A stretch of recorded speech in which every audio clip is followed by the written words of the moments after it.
నమస్తే అన్న అందరికీ నమస్కారం. కువైట్ లోని జహరా ప్రాంతంలో దొంగలు ఉన్నారు, జాగ్రత్త. ఆల్ ముత్లా కానీ లేకపోతే ఇతర ప్రాంతాలలో బిల్డింగుల దగ్గర పనిచేస్తూ ఉన్న ఆర్ఎస్లు ఎవరైతే ఉన్నారో చాలా జాగ్రత్తగా ఉండండి. ఇంటి నిర్మాణానికి పెట్టిన ఏవైతే విద్యుత్ వైర్లు కావచ్చు, లేకపోతే పెయింట్ డబ్బాలు కావచ్చు, రకరకాల నిర్మాణ సామగ్రిని అయితే దొంగలిస్తూ ఉన్నారు. తాజాగా మనం చూసుకుంటే కువైట్ లో అధిక విలువ కలిగిన రాగి విద్యుత్ వైర్లు ఏవైతే ఉన్నాయో వాటిని దొంగతనం చేయడం జరిగింది. అలాగే దీనికి సంబంధించి అధికారులు దర్యాప్తు కూడా ప్రారంభించారు. ఒక కువైటీ పౌరుడు ఆల్ కషానియా పోలీస్ స్టేషన్ లో హాజరయ్యి విద్యుత్ శాఖ నుంచి ఒక ఫిర్యాదునైతే సమర్పించడం జరిగింది.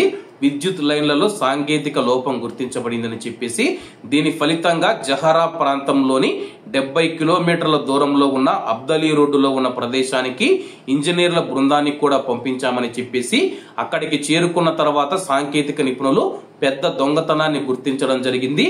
ఇది విధ్వంసక చర్య అని చెప్పేసి గుర్తు తెలియని వ్యక్తులు పొడవైన మరియు విలువైన రాగి వైర్లను దొంగిలించి ధ్వంసం చేశారు.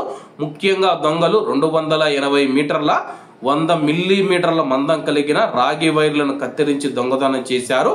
మొత్తం 865 మీటర్ల కేబుల్లో కొంత భాగం ప్రభావితమైందని చెప్పేసి అదే రకమైన రాగి వైర్లలో 649 మీటర్లు దెబ్బతిన్నట్లు గుర్తించారు. మొత్తం మనం చూసుకుంటే దీని మార్కెట్ విలువ 5270 దినార్లు ఉంటుందని చెప్పేసి అధికారులు అంచనా వేశారు. కాబట్టి ముఖ్యంగా ఎవరైతే ఆర్ఎస్ లో ఉన్నారో వాళ్ళు చాలా జాగ్రత్తగా ఉండండి. ముఖ్యంగా విద్యుత్ మంత్రిత్వ శాఖకు సంబంధించిన వైర్లను కూడా దొంగలిస్తూ ఉన్నారు. ఎందుకంటే ఆ యొక్క వైర్లు చాలా విలువైనటి కాబట్టి దాన్ని అమ్ముకొని సొమ్ము చేసుకుంటూ ఉన్నారు. ఇలా చాలా మంది దొంగలు ఉన్నారు కాబట్టి అందరూ జాగ్రత్తగా ఉండాలని కోరుకుంటూ అందరూ బాగుండాలి, అందులో మనం ఉండాలి. అందరికీ నమస్తే అన్న, జై హింద్.